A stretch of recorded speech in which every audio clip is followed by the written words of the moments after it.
Cuando se calma el bullicio de la ciudad y se van apagando las luces de la casa, se enciende la luz del entendimiento. Desde este momento comienza Puerto de Libros, Librería Radiofónica, programa que contiene todos sus elementos tipo A. Puede ser escuchado por niños, niñas y adolescentes sin la supervisión de padres, madres o representantes. Comienza Puerto de Libros, Librería Radiofónica. Este programa llega a ustedes con el apoyo de Puerto de Libros, Librería de Autor. Consulta todas nuestras ofertas en nuestras redes sociales @Puerto de Libros. Sultana del Lago Editores, empresa zuliana de servicios editoriales. Conviértete en autor. Contáctalos en su página web sultanadelago.com. Bienvenidos a Puerto de Libros, Librería Radiofónica. Les habla Luis Peroso Cervantes, quien de lunes a viernes, de 9 a 10 de la noche, trae para ustedes este programa a través de la Red Nacional de Emisoras Radio Fe y Alegría. 21 emisoras conectadas para llegar a sus hogares con libros, con esos barquitos de papel, con esos inventos maravillosos que desarrollaron nuestros amigos los de Babilonia, los mesopotámicos, y empezaron a escribir y a dejar con la tecnología más rudimentaria sobre tablas de arcilla, a dejar sus ideas y sus pensamientos, pero son misivas inmortales y llegan hasta nosotros y hasta ustedes, en este caso a través de las ondas de Radio Fe y Alegría. Hoy en nuestro programa número 259 estaremos conversando con un queridísimo escritor que recientemente se ha sumado a la familia de Sultana del Lago Editores.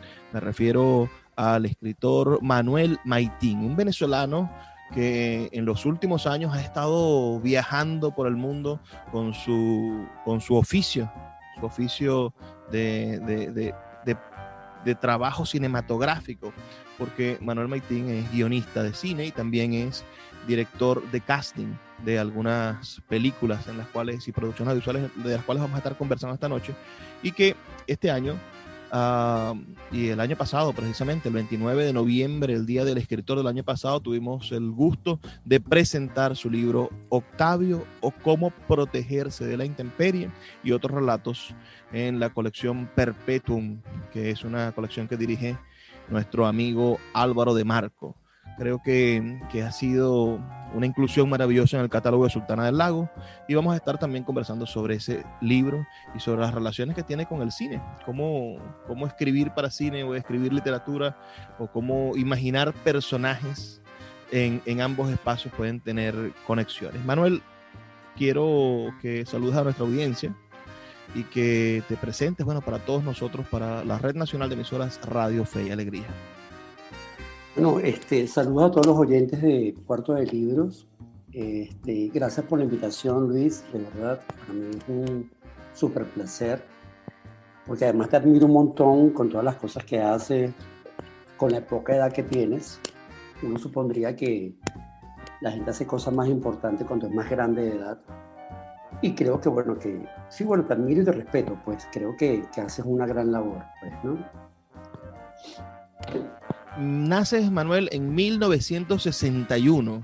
Quizá es una fecha propicia para la democracia del país, ¿no? Se instituye el primer gobierno electo de lo que será la democracia puntofijista en 1961 con Rómulo Betancourt. Claro, tú no tienes culpa ni memoria de eso, pero sí vas a tener memoria de los primeros años de una Venezuela democrática. Seguro tienes memorias del Está Barato, Dame Dos. Tienes memoria de los gobiernos de Caldera, de Carlos Andrés Pérez, y después, de esa, tu adolescencia fue en esa efervescencia de los 70 y del principio de los 80. ¿Cuál es tu primer recuerdo del país, Manuel? Háblanos de esa Venezuela que te recibió. ¿Qué edad tenías cuando recordaste la primera vez que pertenecías a Venezuela? Quizás es una bandera en el colegio, cuando cantabas el himno, o posteriormente. Cuéntanos de tu primer recuerdo como venezolano. Sí, bueno, de todo, dentro de ese contexto que estás haciendo, yo me percato del país que tengo cuando soy un adolescente, ¿no? Y de las cosas que yo suponía malas y de las cosas que yo suponía buenas, ¿no? Yo recuerdo, y eso lo valoro después que pasan los años. O sea, yo hacía teatro en el liceo, ¿no? Y un teatro libre de decir lo que te diera la gana, estuvieras equivocado o no. Bueno, un adolescente dice lo que piensa, creo que esa cosa de sentirse invulnerable, inmortal de la adolescencia es maravillosa, ¿no? Y uno hacía lo que realmente le daba la gana y nadie te ponía peros, ¿no? Y eso para mí es libertad. Bueno, te equivocabas, faltabas el respeto, qué sé yo. Bueno, si te lo reclamaban y uno accedía o no, uno pedía disculpas o no. Y yo creo que ese es un país que yo anhelo, que yo recuerdo, no sé si anhelo, pero lo recuerdo mucho y con nostalgia, porque bueno, lamentablemente en el país de hoy hay que pasar de grado a los niños obligatoriamente, por ejemplo, ¿no? Y yo recuerdo que yo aprendí a escribir, no a escribir desde el punto de vista literario, de crear cuentos o relatos, sino la ortografía, una cosa que uno supone que es una tontería, pero o sea, en matemáticas te quitaban puntos si tenías errores ortográficos cuando te dictaban el enunciado del problema. En matemática. Esa Venezuela, ¿cuál fue ese recuerdo? ¿Cuál es ese recuerdo que detona la venezolanidad en tu adolescencia? Wow, o sea, yo creo que es el hecho de la libertad, aunque suene una palabra trillada. La libertad es una cosa que uno se da cuenta de que es así con los años, y por eso mi recuerdo. Yo siento que los chicos de hoy son libres por ímpetu, pero realmente no lo son, porque hay un contexto que los limita, hay un contexto que no les permite crecer, porque además creo que es la búsqueda de una estructura, de un estatus pseudopolítico que lo que quiere justamente es que no crezcas, ¿no? Y reventarte la voluntad y reventarte los sueños, ¿no? Y creo que si no se sueña, no se logran cosas. Las cosas hay que soñarlas antes para poder realizarlas. Es lo que yo creo, ¿no? Tenías 22 años en aquel Viernes Negro. Cuéntanos si si sentiste en ese momento todo lo que iba a desencadenar ese bendito Viernes Negro y esa devaluación que posiblemente sea el germen del desastre que hoy vivimos. Sí, posiblemente. Yo no sé si es tan así. Yo creo que si no hubiese habido un Viernes Negro, creo que estos tipos hubiesen también pretendido hacer lo mismo que hicieron. Yo creo que se aprovecharon del Viernes Negro para socavar bases, ¿no? Y yo también recuerdo mucho, por ejemplo, ese dicho venezolano muy común, que con los años me doy cuenta que no es así. La gente no se metía en política en general. O sea, yo no me meto, o sea, un verbo común. Yo no me meto en política. Si yo no trabajo, no como, ¿no? Y para mí es una cosa tan falsa, tan de mentiras. O sea, una estructura política te cambia la vida y está demostrado, nos las cambió a todos, los que no estamos de acuerdo con esto. Te separó, te rompió las estructuras familiares, los afectos, la gente se separa, la gente se desmembra familiarmente. No basta trabajar para comer, porque incluso trabajando no comes, ¿no? Claro. Entonces, lo del Viernes Negro, a mí me dio mucho miedo eso por todo lo que podía leer y escuchar. O sea, el país se vino abajo, pero al final tú sientes que el país no se vence, el país continúa existiendo, mal o bien, pero continúa existiendo, ¿no? Yo siempre... que es lo que nadie puede cambiar. Yo siempre que escucho ese argumento le digo a la gente, no es muy cierto, los países desaparecen. Y grandes países, pensemos en Prusia, por ejemplo, una tradición de medio millar de años, un imperio gigantesco que gobernó el mundo con bases sólidas culturalmente y que bueno, hoy no queda nada porque la Turquía que vemos es una Turquía que no se parece en nada a los vestigios del maravilloso imperio prusiano. Entonces, así como desaparecen esos, han desaparecido muchísimos países, y es porque sus habitantes perdieron la fe en su integridad nacional o en el que fue el discurso que los unificó. Venezuela puede desaparecer como país, puede desmembrarse, puede existir una provincia o una nación del Orinoco, el Zulia puede ser una república independiente, los Andes pueden convertirse en un eje diferente y los llanos en otra cosa, y no por eso va a dejar de existir el mundo, ¿no? Sí, tienes razón, porque toda esta cosa de la desaparición de regiones, ¿no? Sí, tienes razón, porque no es la región geográfica, no es la tierra como tal, sino todo lo que eso contiene, ¿no? Todo lo del Imperio Otomano, todo el exterminio armenio, todas esas cosas terribles, ¿no? Que no tienen nación, todavía no tienen nación, ¿no? Y los turcos lo siguen negando, además, ¿no? Pero bueno, son las cosas del poder. Bueno, y está pasando, creo que lo tienes muy cerca con Congo Mirador, ¿no? Que ese lugar se está deshaciendo,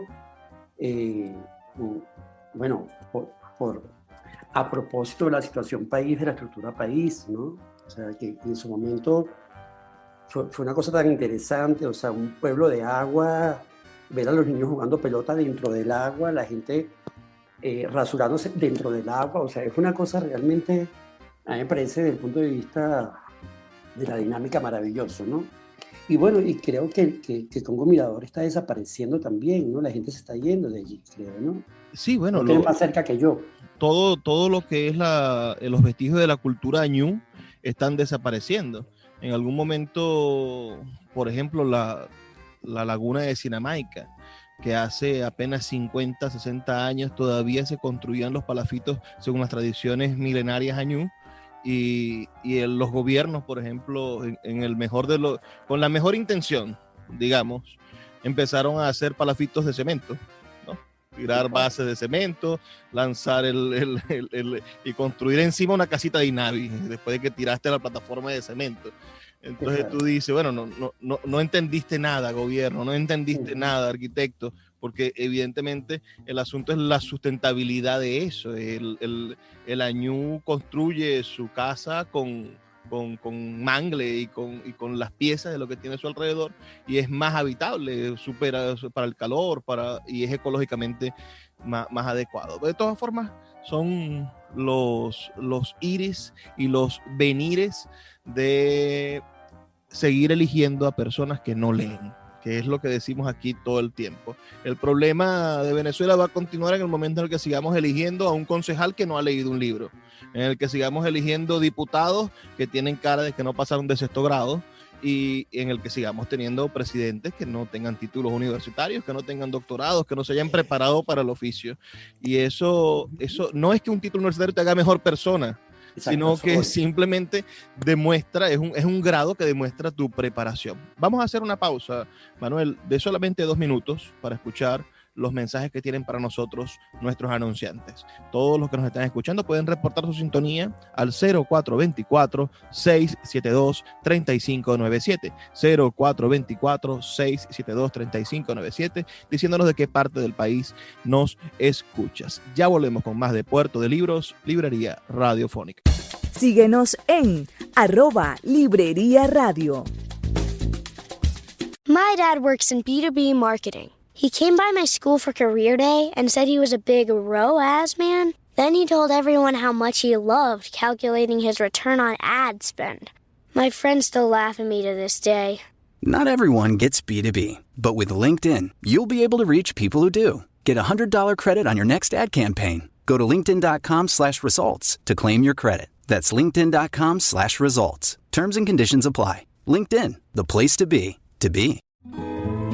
El poeta Luis Peroso Cervantes le acompaña en Puerto de Libros, Librería Radiofónica, por Radio Fe y Alegría, con todas las voces.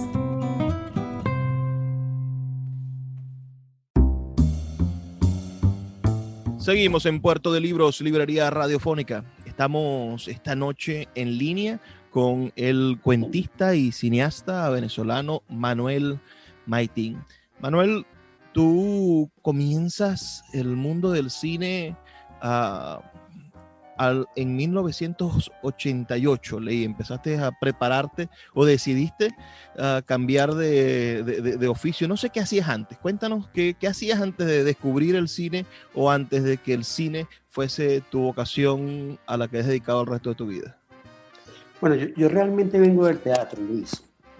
Yo me formé en el teatro, bueno, de hecho en el liceo hice teatro y cuando comencé a crecer, salí del liceo, bueno, sencillamente quería hacer teatro, ¿no? Me pongo a estudiar teatro y durante 10 años hago teatro. Tenía un gran conflicto con eso porque me sentía siempre muy mal actor, siempre cada vez que salía de un estreno me autoflagelaba, nunca me quedé en los cócteles, nunca me quedé a celebrar nada, siempre me iba a mi casa consternado. Y un día decidí, después de 10 años, no hacer más teatro como actor. Dirigí un par de cosas, me quedé enganchado y el teatro me lleva al cine. Alguien me toma de la mano y me lleva al cine. A propósito de que hacía teatro y había estudiado teatro, me proponen hacer dirección de casting, ¿no? Y pues nada, arranco a hacer eso, aunque yo realmente empecé en producción y después de un tiempo comencé a hacer dirección de casting. Pero por pura casualidad yo no lo busqué. La vida me lo puso ahí y eso fue lo que hice. Me enamoro del cine desde adentro, dejo de ser espectador para ser trabajador del cine y bueno, me quedo enganchado, ¿no? Me quedo enganchado y ya en el año 94 hago mi primera película extranjera en Venezuela, una película francesa, que alguien me da la oportunidad, cree en mí, y pues de ese día no paro de hacer cine. Y para mí es tan importante el cine como el teatro, la literatura y en general las bellas artes. Yo creo que cuando uno está en el medio, en el mundo creador, uno se conecta con todo lo creativo, con todo lo que tiene que ver con la música, el cine, el teatro, la literatura, la ópera, que es una cosa maravillosa. Cuando uno se hace, aunque sea un cortometraje de 5 minutos, empieza a entender lo difícil que es hacer cine, ¿no? Así es. Es verdaderamente un trabajo, primero que es un trabajo colectivo.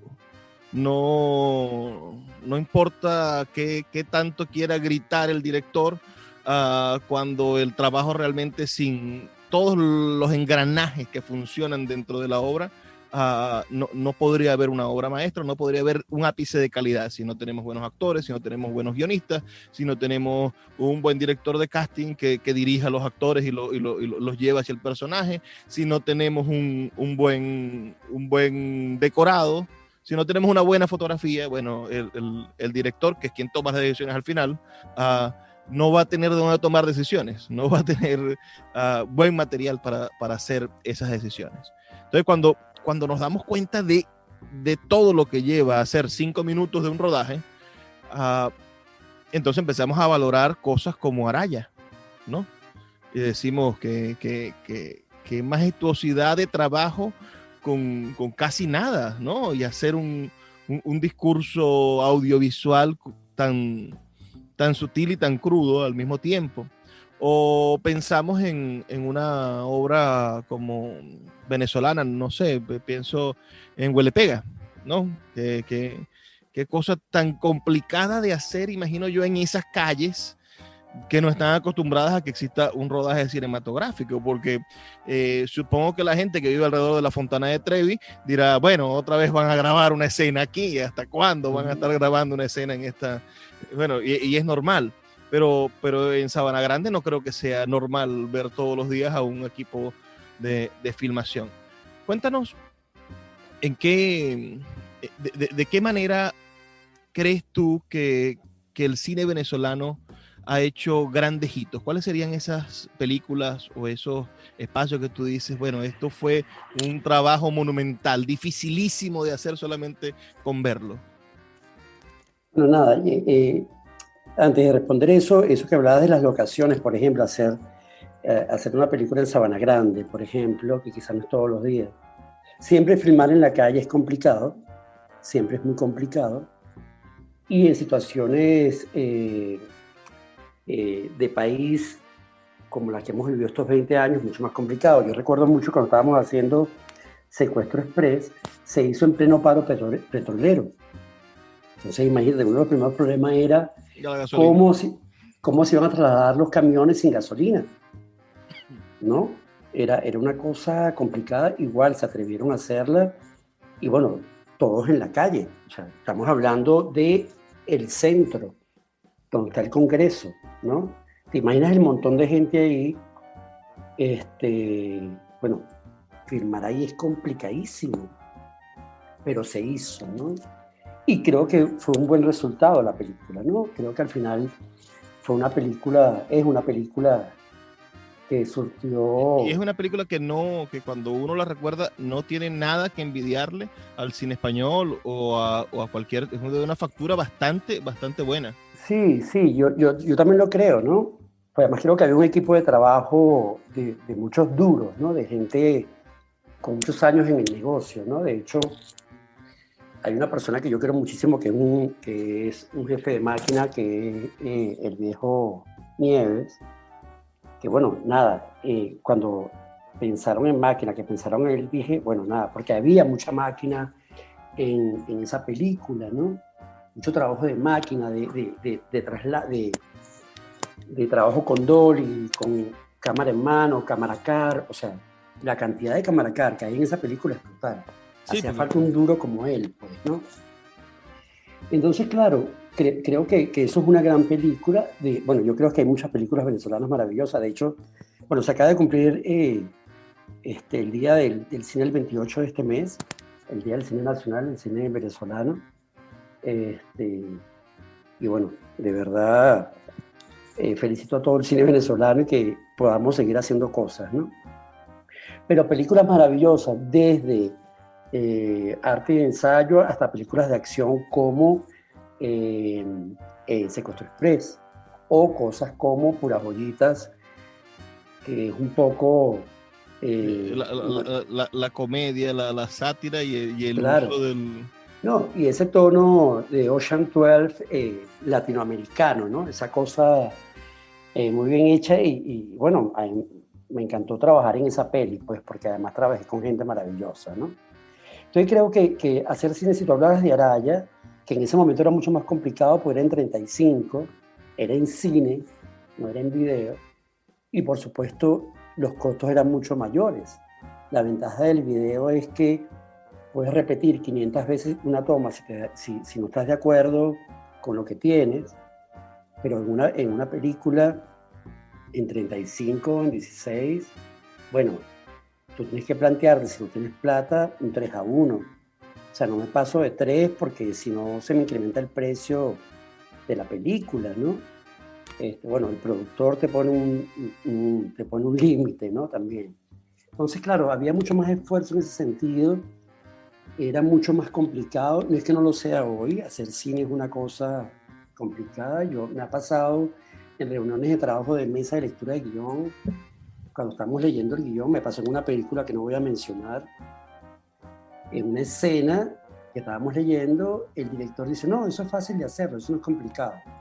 Y yo cuando escucho a un productor decir que eso es fácil, que eso no es complicado, me da un miedo único. Porque nada en el cine es fácil de hacer, nada. Claro, nada. Quizás la tecnología nos ayuda a tener una cámara de altísima calidad en un iPhone, ¿no? Y eso... Claro. Sí, pero tú decías antes algo bien interesante, lo del director, ¿no? Yo siempre he pensado, y esto no es yo creo que para mí el director es un técnico más. Y el resto del equipo está ahí para servirle todo al director para que haga su trabajo creativo. Es decir, como tú decías antes, una de las cosas que amo del cine es que impepinablemente es un trabajo en colectivo. Yo recuerdo hace unos años se creó una cosa que se llamaba Cineátomo, y alguien que escuche esto y sepa de quién voy a hablar sin decir el nombre me va a odiar, pero una persona del cine venezolano hizo Cineátomo y en una entrevista dijo que eso era para demostrar que se podía hacer cine con 3 personas. Por supuesto, yo soy un tipo muy impetuoso, me parece que eso es una gran falta de respeto, Porque primero, ¿quién te pidió que demostraras qué? Primera cosa, ¿no? Bueno, Esos niveles de arrogancia a mí me parece que son terribles, ¿no? y ya los hermanos Lumière demostraron bastante, ¿no? Exactamente, ¿no? Y no, nadie se los pidió, sencillamente ellos estaban empezando un camino maravilloso. Pero esta persona dijo eso. Y bueno, señores, cuidado. El cine es un trabajo en colectivo. Así de simple. Entonces, claro, cuando tú escuchas esas cosas, tú dices, bueno, o sea, ¿qué está pensando la gente? ¿Qué piensa? O sea, el cine no lo inventé yo. Y el cine, ¿de qué cine? Es un trabajo colectivo. Y todos hacen falta. Todos. O sea, o la otra cosa, si tienes un buen guión y tienes un mal director y tienes buenos actores, el trabajo de los actores no va a ser bueno. No va a ser bueno. Todos dependemos de todo en una película. Claro que sí. Todos. Y allí viene quizás la diferencia del cine, de ese séptimo arte, con las otras dependencias, porque si vemos, al parecer, todas las formas de expresión artística han dependido siempre de la presencia del autor, de la existencia del genio individual. Y es lo que hace que Batman, por ejemplo, no sea una obra literaria. Porque, bueno, DC tiene 700 empleados y pasa por tantos directores creativos, y cuando terminas de construir Batman, es una obra colectiva de una marca de historietas. Pero Crimen y Castigo es de Dostoyevsky. Entonces, por más que el personaje de Raskolnikov, que es un asesino, sea tan oscuro como Bruno Díaz, bueno, no es una obra literaria en el mejor sentido de la palabra, porque falta esa pieza del autor. Cosa que Marvel siempre se la jugó diciendo quién era el creativo y poniendo directores creativos en el cómic, pero eso ya es un asunto de otro, harina de otro costal. Pero, entiendo lo que dices, pero no deja de tener valor. Sí. Entiendo yo que el señor, que el cine, el señor cine, ese monumento a todas las artes, que las mezcla todas, porque hay artes, hay música, hay literatura, hay pintura, hay de todo en el cine. Bueno, viene a ser ese referente del cual Borges nos decía que de lo bueno quedará todo, pero sin el nombre de quien lo escribió. Finalmente, poco va a importar quién firmó La vida es bella. Perderemos los nombres, perderemos las biografías, pero ver la película será ese ejemplo de realización artística de la humanidad. Vamos a hacer una breve pausa, son solamente 2 minutos y ya volvemos con más de Puerto de Libros, Librería Radiofónica. Síguenos en @Librería Radio.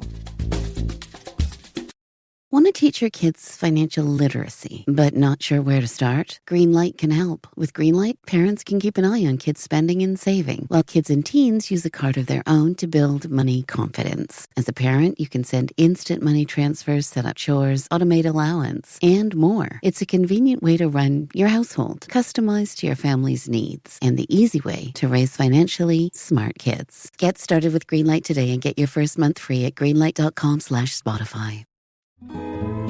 El poeta Luis Peroso Cervantes le acompaña en Puerto de Libros, Librería Radiofónica, por Radio Fe y Alegría, con todas las voces.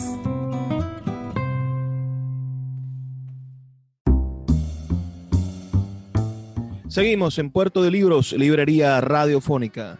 Estamos en línea con nuestro amigo Manuel Maitín. Escuchen ese nombre porque es uno de nuestros creadores más recientes, de Sultana del Lago Editores.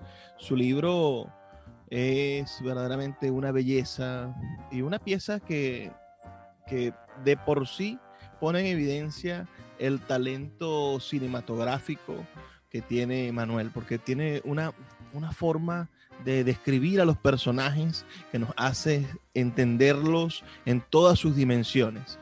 No es raro entonces saber que Octavio, o Cómo protegerse de la intemperie, el nombre del relato que le da cabeza a este libro, nos presenta a profundidad a un personaje que expresa, bueno, sus sentimientos, sus miedos, sus angustias, pero también su necesidad de observar el mundo desde una óptica muy, muy, muy particular. Háblanos de ese relato. ¿Cómo llega, cómo se configura en tu mente? ¿Lo pensaste primero para hacer una obra cinematográfica o nació como una obra literaria desde un principio y no consiguió cabida como guión? ¿Qué hace que exista en el oficio de Manuel Maití la necesidad de escribir este relato, Octavio, o cómo protegerse de la intemperie?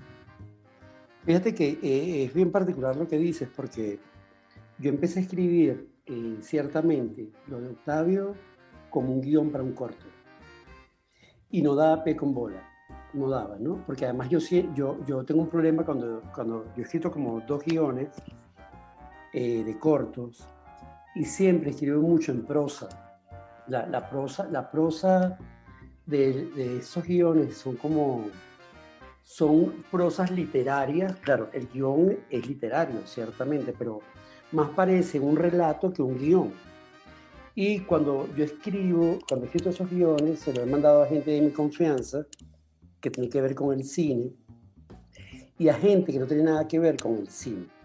Un poco para escuchar cuestionamientos y yo poder corregir, ¿no? Un poco corregir la estructura, un poco corregir cómo estoy contando. Y un día decidí escribirlo como cuento. Y a propósito del cuento, versionar para guión, ¿no? Porque además la otra cosa que yo escribo, que se lo decía Álvaro de Marco, de hecho, es que yo no escribo sabiendo lo que voy a escribir. Yo sencillamente me siento a escribir y escribo. Y a propósito de Corrección Perpetuum, Álvaro me hizo concientizar el hecho de escribir sabiendo qué voy a hacer. Y es una contradicción, pero siento que eso, de alguna manera, aunque es un ejercicio, me ha limitado. O sea, no soy racional escribiendo. Y creo que es importante serlo. Creo que es importante para poder darle un término y un cierre a las cosas, ¿no? Bueno, Cortázar decía que escribir era como estar soñando, ¿no? Sí. Para él era una especie de pesadilla o algo que se le acumulaba en su mente y que después debía desahogarse completamente, como vaciarse, y que él no sabía lo que iba a escribir finalmente. Que él... pero fíjate, yo soy un gran amante de Cortázar. Para mí Cortázar es uno de mis escritores preferidos y favoritos. Bueno, y básicamente, aunque suene también al lugar común, Rayuela para mí es una pieza que en su momento sigue siendo la gran pieza, pero fue la gran pieza, el gran boom. Y eso que tú estás diciendo que decía Cortázar, cuando uno lo lee, yo particularmente pienso que es muy racional, fíjate, ¿no? O sea, por lo menos Rayuela es muy matemático, es muy bien armado, ¿no? Hay mucha racionalidad detrás. O sea, poder leer a Rayuela de más de una manera te está diciendo que hay una cosa absolutamente pensada. Yo siento que yo no soy escritor. Yo siento que soy un tipo que me gusta escribir, ¿no? Porque además yo tengo una cosa muy particular, y es que yo me gusta respetar los oficios, que es lo que me pasa con el cine. Desde que las cámaras de video se masificaron, todo el mundo es cineasta. Y a mí eso me da pánico. Me da pánico porque tiene que haber una estructura, yo sí lo creo, más allá del hecho creativo. ¿No serán los 60 años que ya se te están acumulando? Es que yo creo que los oficios hay que darle un valor. O sea, porque alguien escribe un libro no es escritor. Porque alguien haga un cortometraje no es un cineasta. Cuidado con eso, creo yo. Y no estoy siendo conservador. Lo que tiendo es a hacer como que la gente le dé el justo valor al oficio que realiza para que lo respete. Yo tengo una anécdota, tampoco voy a decir nombres, pero hace muchos años me llamó una productora para darme un guión para leerlo, para una película, para que yo armara el casting de esa película. Ella me manda el guión, yo lo leo, es una relación de 3, de 2 hombres y una mujer, y desde que empieza hasta que termina el guión es sexo constantemente, y yo desde mi punto de vista no había una estructura de historia. Leo el guión, la productora me llama, me dice a los días, ¿leíste el guión? Sí. a ver, hagamos una reunión con el director. Era un tipo como de 40 años. Me reúno con el director, me dice, ¿leíste el guión? Le digo, sí, lo leí, ¿qué tal? Bueno, nada, me parece un guión, bueno, está bien, es un guión, se puede hacer una película de esto, ya, ¿no? Sí, porque es que lo que yo quiero es romper con la mojigatería del venezolano, quiero ver que los actores estén teniendo sexo, quiero ver miembros, quiero ver vaginas, quiero ver todo, ¿no? Yo le pregunto, le digo, ¿tú quieres hacer pornografía o quieres hacer erotismo? ¿Qué quieres hacer? No, bueno, no es pornografía, porque es que la mojigatería. Digo, pero perdóname, ya va, o sea, es que no logro entender, porque hay una película que se llama Macho y Hembra, que fue un boom en Venezuela, que tú nunca ves a la gente explícitamente teniendo sexo. No hace falta verlo para saber que lo tuvieron. No sé si me estoy explicando. Y una de las cosas maravillosas del cine es que no siempre tienes que mostrar el hecho implícito para saber que la cosa ocurrió. Es lo que tiene el cine de poético, ¿no? Porque la poesía dice las cosas sin necesidad de decirlas. Dice que desea o lo que quiere hacer con otras palabras. Hay una película maravillosa canadiense, no recuerdo el nombre del director ahora, que se llama Short Bus. No sé si viste eso alguna vez. No. Que es sexo explícito. Deberías, o sea, si lo puedes buscar y verlo, te lo recomiendo. Es una historia muy vana, en principio. Es sexo explícito y nunca te conectas con la sexualidad desde el punto de vista del morbo, sino que sigues, por más vana de la historia, sigue la historia, ¿no? Y Short Bus es un lugar, es un gran bar con varios ambientes, donde va gente hetero, va gente homo, va gente de todo tipo, desde el punto de vista sexual, y hay un espacio para cada uno. Pero mientras ves el espacio lésbico, por decirlo de alguna manera, o el espacio homo, o el espacio hetero, todo el mundo desnudo, teniendo sexo, cortan a, como es como una sala de estar, como un bar, y las cosas que se dicen son unas cosas realmente maravillosas. La gran soledad humana de un señor homosexual de 80 años, casados toda su vida, ocultando su sexualidad. En la historia fue alcalde de Nueva York, y tú lo ves con un tipo más joven conversando, y la soledad es tan grande y es tan fuerte lo que le pasa a él, y el chico joven lo abraza y lo besa fraternamente. O sea, es tan hermoso. O sea, en esa escena nada más hay una historia, y eso es lo maravilloso del cine. Entonces, si tú quieres hacer pornografía, no tiene nada de malo. Pero no te plantees que no es cuando sí lo es, o sea... Claro, y no vengamos a decir que estamos inventando el arte por hacer pornografía cuando los romanos la hacían desde hacía siglos, ¿no? Hace 2000 años, lo que el Vesubio se llevó, la Pompeya, era simplemente un espectáculo teatral pornográfico. ¿Cómo es que hoy todavía, en el siglo XXI, el color de la piel y la sexualidad de la gente es un tema de discusión? Señores, eso es la vida individual, esa es la vida de cada quien. En tanto no le hagan daño a nadie, todo está maravillosamente bien.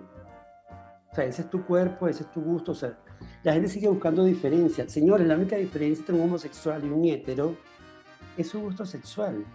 Y lo demás es el contenido humano de cada quien, que lo hace diferente o no. A mí me agrada, en consecuencia de que estamos en una emisora católica. Perdón. Sí, no, pero no hay ningún problema, porque es una emisora de la Compañía de Jesús. A mí me agrada lo que dice el Papa Francisco en algún momento. Dice que habría mejor que revisar nuestra actitud como cristianos al momento de criticar a los homosexuales que la actitud que tienen ellos, porque en el momento, si tú estás acusando de pecador al homosexual, también en ese momento te estás embarrando tú con el pecado de estar señalando al otro, estar señalando al prójimo sin comprenderlo. Claro, y es mejor cultivar, es más importante el valor cristiano del amor al otro, del amor al prójimo, que el de excluir al pecador. No, y si no hay amor, que haya respeto. Yo creo que el respeto es la base de cualquier relación, de cualquier cosa en el mundo, es el respeto por el otro. Pero hoy en día, Manuel, tienes un libro publicado con nosotros. te has iniciado en el mundo de la escritura en ese sentido y eres autor de un libro de cuentos. Autor, pero no escritor. Eso me gusta mucho. Bueno, vamos en ascenso. Quizás cuando tengas 6, 7 libros publicados ya te sentirás escritor. Y en ese sentido me gustaría que me hablaras qué crees tú que has agregado de tu oficio, de tu vida como cineasta, como director de casting, como guionista y todo este trabajo, estos últimos 20 o 30 años que has dedicado al mundo de estar detrás de las cámaras, haciendo posible el cine. Cuéntanos qué crees tú que de ese oficio está en tu libro de cuentos. Fíjate, a mí me pasa con la literatura lo que me pasa con ser espectador de cine. Por ejemplo, yo tengo un grave problema, creo que nos pasa a mucha de la gente que trabajamos en este medio detrás de cámara. Yo voy a ver una película y para mí es inevitable ver la angulación de la cámara, dónde pusieron la cámara, cómo están iluminando, qué le dijo el director al actor antes de hacer ese plano. Para mí es inevitable eso. Me ha pasado como en pocas películas que me desconecto, pero lamentablemente es así. No soy un espectador de cine común porque, bueno, tengo eso en la cabeza, ¿no? Y cuando escribo me pasa exactamente lo mismo. Cuando escribo, yo escribo imaginando. Yo veo primero en mi cabeza y después lo escribo. Es una cosa que para mí es inevitable. Por eso yo tiendo a ser muy descriptivo en lo que escribo, hasta el último detalle o lo que yo creo que es el último detalle. Pero siempre voy al detalle, siempre. Y creo que eso lo heredé del cine. O sea, escribo como un cineasta, de manera, ¿no? Que la gente pueda ver, cuando lee, pueda ver lo que estoy diciendo, lo pueda ver, ¿no? No solamente leer, sino ver. Y ese ver te hace imaginar un mundo diferente al mío cuando ves eso que estoy describiendo, que es lo que yo veo maravilloso en la literatura. ¿Qué pasa con los guiones? También pasa con los guiones. Hay un guión y esa película, ese guión la tiene el director en la cabeza y todos los integrantes del equipo tenemos una película diferente en la cabeza y parte del trabajo es unificar esa única película que es ese guión en la cabeza del director y que todos las veamos igual. Eso también es un reto en una película. Mira, vamos a hacer una pausa. Son solamente 2 minutos. Vamos a escuchar las campañas de Fe y Alegría y volvemos ya con Puerto de Libros, Librería Radiofónica. Síguenos en @Librería Radio. El poeta Luis Peroso Cervantes le acompaña en Puerto de Libros, Librería Radiofónica, por Radio Fe y Alegría, con todas las voces.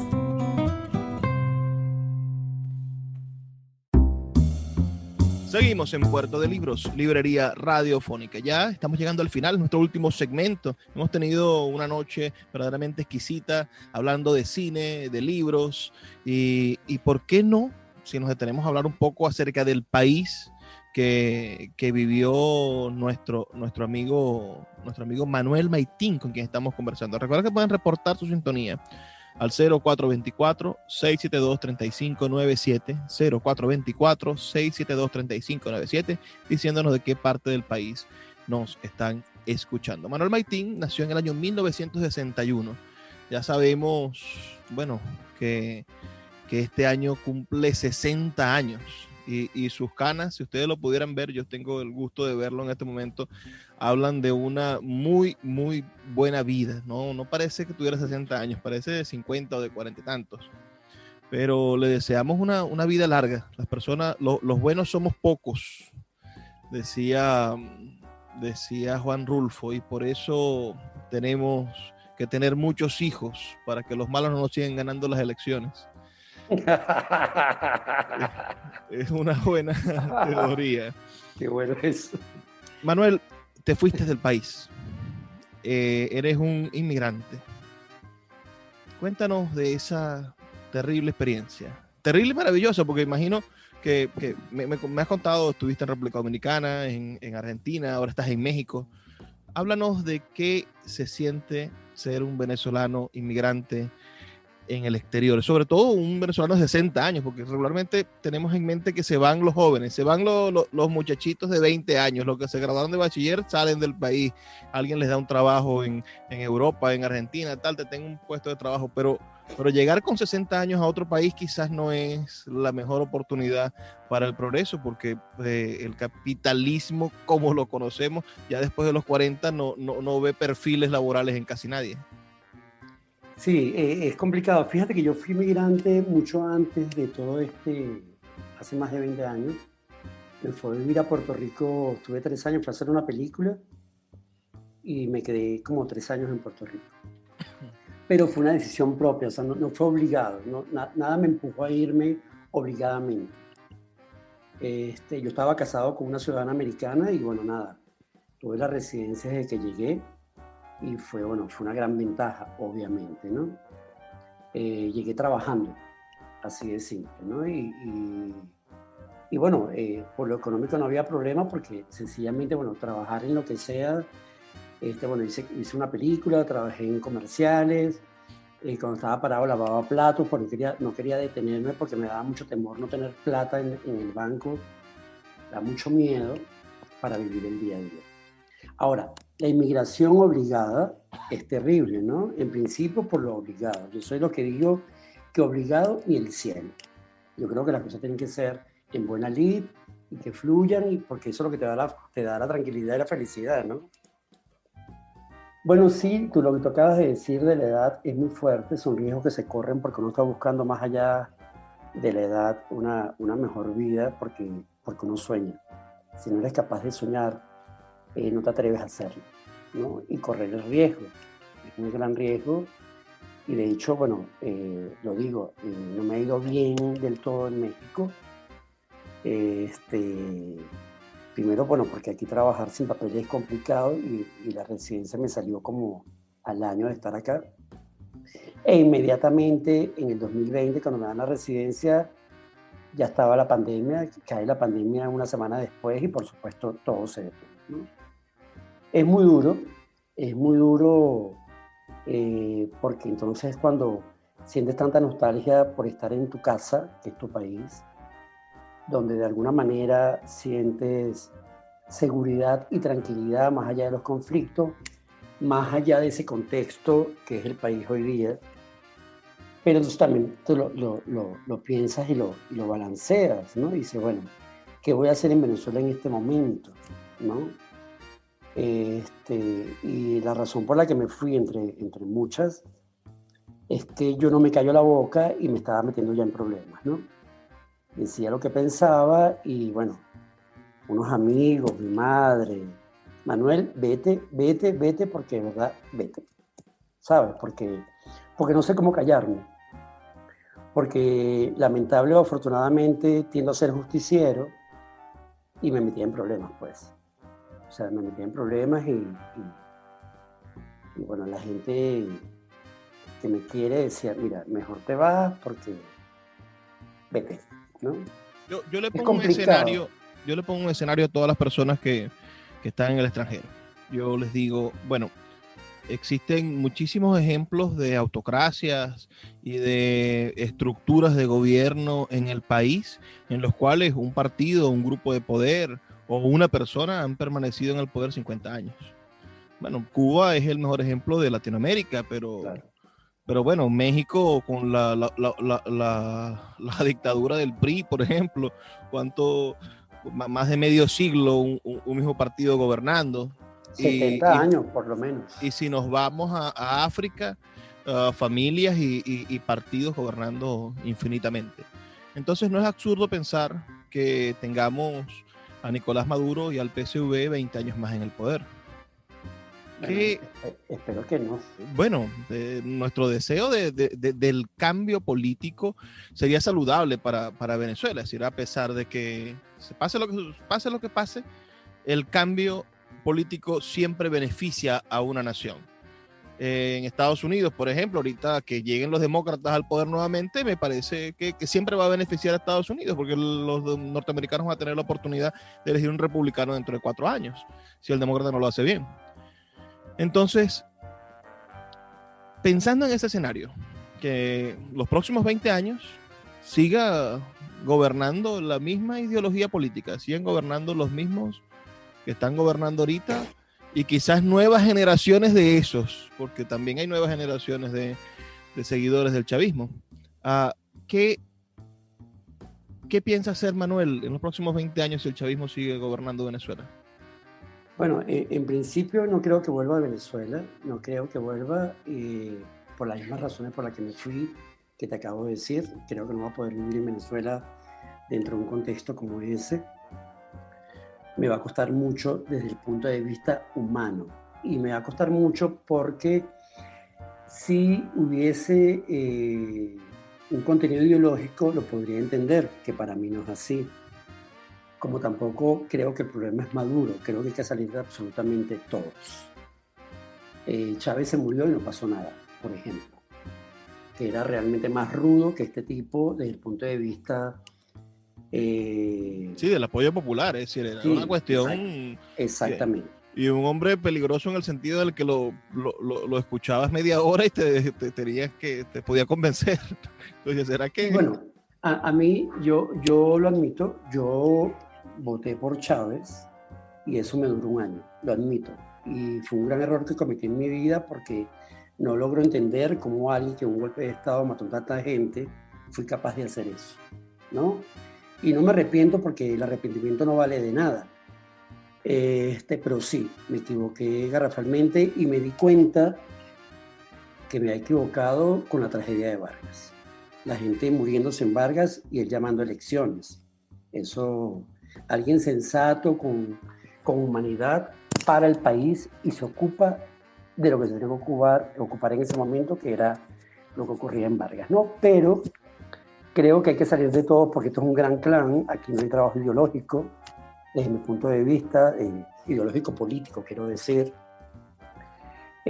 Tampoco creo en las ideologías, ya son 200 años de ideología y podemos poner 500.000 ejemplos de que han fracasado las ideologías. La gente quiere bienestar. Yo voy a lo simple, a lo concreto. La gente de un país lo que quiere es bienestar, no trabajo ideológico. No estamos en los 60. No es la revolución bolchevique, señores, cuidado, ¿no? Yo todavía me sorprendo cómo hay gente, pensadores, sociólogos, antropólogos, politólogos, que hablan de la situación venezolana como si fuera política. No, señores, esto es un clan. Pareciese ciertamente que la corrupción está institucionalizada, que tenemos esquemas de corrupción que han superado los límites de lo racional. Y todas las denuncias que existen en el marco a los dineros, ¿no? A los dineros que están retenidos en cuentas de banco, a lo que se descubre en Suiza, en Andorra, etcétera. Eso van a ser siglos de investigación. Podemos pensarlo. Bueno, yo creo, o sea, yo de verdad espero, deseo, aspiro, sueño que esto no dure 20 años más, ni 5 más, ni 1 más. Y creo que no es Maduro, creo que el menos importante es Maduro, sino el clan que está detrás de él, ¿no? Yo soy más realista, o digamos menos optimista. Yo creo que hasta que no cambiemos nuestro modo de relacionarnos con el poder como ciudadanos, como individuos, y dejemos de pensar que alguien puede solucionar esto, es decir, hoy Guaidó, mañana Leopoldo López, ayer Manuel Rosales, quien fuera, pero que un individuo va a poder solucionar el problema, no vamos a poder producir un cambio real. Y totalmente si hay un cambio de presidente, ese presidente va a continuar con las mismas estructuras de pensamiento. Pueden cambiar los diputados de la Asamblea Nacional y van a continuar con la misma estructura de pensamiento y vamos a seguir destinados al mismo fracaso. Es un asunto latinoamericano, no es Venezuela nada más. Ahí lo puedes ver en la Argentina. O sea, 20 juicios por lo menos abiertos a Cristina y ahora es la vicepresidenta del país. Sí. ¿Sabes? Sí. O sea, repetimos historias. O sea, aquí en México, ojalá que no sea así, pero este señor, aquí en México, tú lo escuchas hablar, el nivel de populismo es brutal, y seguimos pensando en ese que nos va a salvar, y totalmente de acuerdo contigo, no es así. A un país lo tiene que manejar un equipo de gente preparada. Pero un país con estructura. No, que lea, pero que tenga también contenido humano. Cuidado con eso, porque yo en eso también tengo una gran diferencia. Yo no creo en los títulos per se. ¿Cuál es tu condición humana? Primera cosa. ¿Cuál es tu condición humana? Porque, bueno, y me van a odiar, Luis Brito García, un escritor, no sé qué, papá. Eres chavista, mi amor. Y me van a seguir odiando. Román Chalbó, que lo quiero tanto, que aprendí tanto de él. Bueno, lo lamento, Román. Te quiero mucho, pero no puedo entender cómo un tipo como tú fue capaz de decir que tú has hecho cine solamente en el chavismo, que en la Cuarta República nunca pudiste hacer cine. Y tú revisas la filmografía de Román y su filmografía real está hecha antes de Chávez. Manuel, nos toca retirarnos. Le dejamos un mal sabor a los oyentes en la boca después de estas reflexiones, pero son reflexiones que nos hacen falta. Yo insisto, señores. Tenemos que crecer, ¿eh? Tenemos que crecer. En que debemos de crear criterios como individuos, como ciudadanos. Y después de que tengamos ese criterio, vamos a poder defendernos de los que nos quieran vender la caja CLAP, de los que nos quieran vender el bono, de los que nos quieran vender todas estas cosas que son solamente los espejitos con los que engañaban a los indígenas. Gracias, Manuel, y a todos ustedes que nos escuchan, bueno, invitarlos a que compren este maravilloso libro. Está disponible en nuestra página web, Octavio o Cómo protegerse de la intemperie, y otros relatos de Manuel Maitín, y que sigan a Manuel en sus redes sociales. Por favor, Manuel, danos las redes para que te sigan. En Instagram es @Manuel Maitín, y en Facebook también es @Manuel Maitín. Es hora de despedirnos. Los invitamos a que nos escuchen el día de mañana, pero no sin antes pedirles, por favor, sean felices, lean poesía.